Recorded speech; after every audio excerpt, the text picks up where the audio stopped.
My name's Jack Mahoney and today I'm going to be talking about the sports development continuum. So what is the sports development continuum?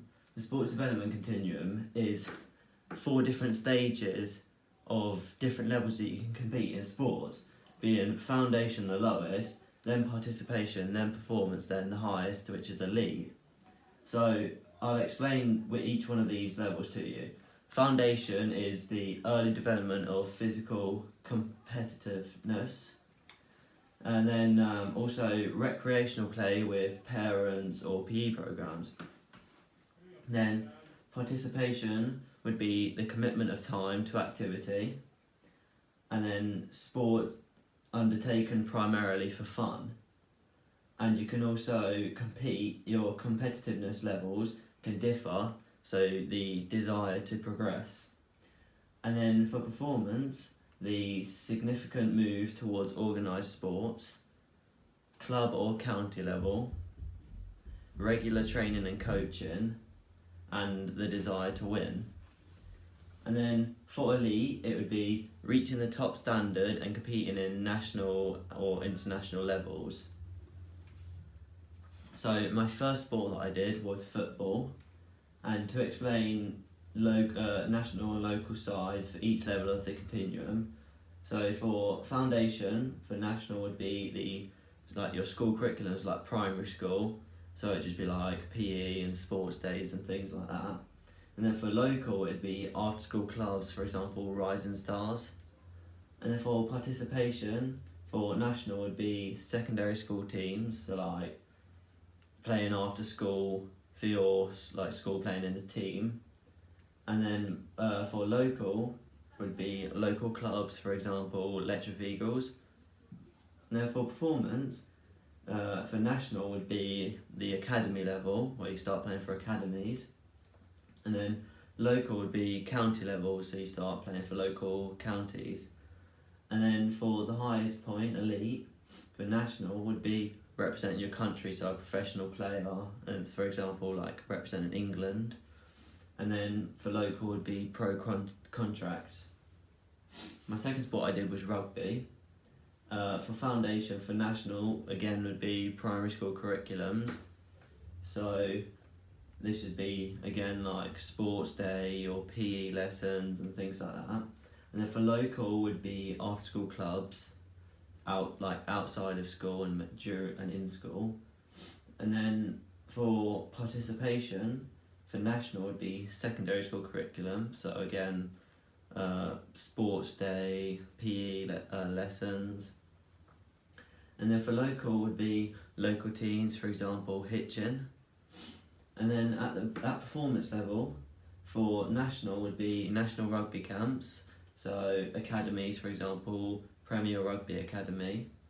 And then for local is someone called David Dunn sets up local rugby programs, so he sets up a rugby club that you can go to and anybody can turn up and just play rugby and get taught rugby. And then for elite, for national would be representing your country again, for example England. And then local would be pro academies, for example Wasps or Saracens. My third sport that I did was athletics. And then for foundation, for national would be again primary school curriculum, so sports days, PE lessons.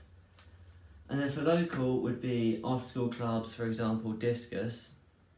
And then for participation would be for national would be representing your school and playing for clubs, for example Stevenage.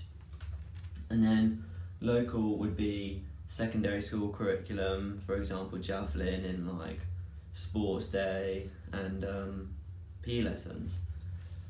And then for performance, for national would be county level, for example track or field for Hertfordshire. And then local would be representing your town, for example Stevenage. And then for the top, elite, for national would be again representing your country in the Olympics, for example England. And then local would be academy levels. Now I did some comparisons, so some similarities and differences of each level of the continuum for the three different sports. So at a foundation level on a national scale, football, rugby and athletics all require you to play for your primary school curriculum. And then for local, football, rugby and athletics all require you to play in primary school clubs. So at participation level on a national scale, football and rugby both require you to play for your school teams and school curriculum.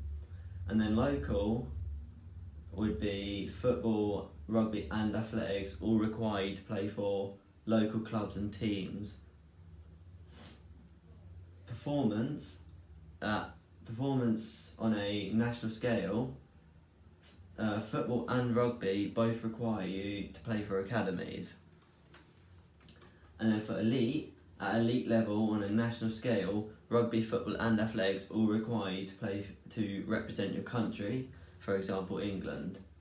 And then for differences, at foundation level on a national scale, although all three sports require you to play for your primary school curriculum, each sport is going to have a different skill level required for the school curriculum. And then for participation level on a national scale, football and rugby both require you to do the same thing, whereas athletics requires you to represent your school and play in for after school clubs. And then for performance level on a national scale, football and rugby both require you to do the same thing, whereas athletics requires you to play at county level, for example track or field for Hertfordshire. Then at elite level on a local scale, football requires you to sign pro contracts and rugby requires you to play for pro academies. Now for my sports development task 2, which is the distinction level, I picked out 2 target groups and I described a barrier that stops them from being able to play in sports, and I then described how they would overcome that problem. So my first target group that I did was women. Some barriers that prevent women from competing at performance level is money. Women might be put off competing at the higher levels because a lot of places don't pay women as much as men, so this might give them the mindset of there being no point in playing in higher level sports if they don't get paid as much money as men. Ways women can overcome this problem of not getting or having enough money is investing in getting into more money. A company that does this is National Organisation for Women. This organisation helps equalise the pay gap between men and women. Another thing you do is set up speeches so you can get your point across, so getting people to come along, you telling them about the pay gap between men and women and trying to make a difference. And one way you can do this is by renting out a hall. For example, a local place that does this is the Icknield Centre, and you can also put up banners in a bunch of locations to advertise the speech happening. My second target group I did was disabled. One barrier that prevents the disabled to play in sports is transport. Now this depends on the disability that is at hand, but for example, if the person is in a wheelchair, then they wouldn't necessarily be able to get in an ordinary taxi or bus because there wouldn't be enough room. Also, some transport companies charge extra for people with disabilities, so it may be more expensive for the disabled people to get to the places required to play the sport.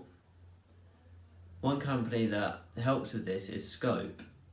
Their website is www.scope.org.uk, and this website helps the disabled to afford transport. They help you get free bus passes and disabled person's rail card. Now that was my assignment. Thank you.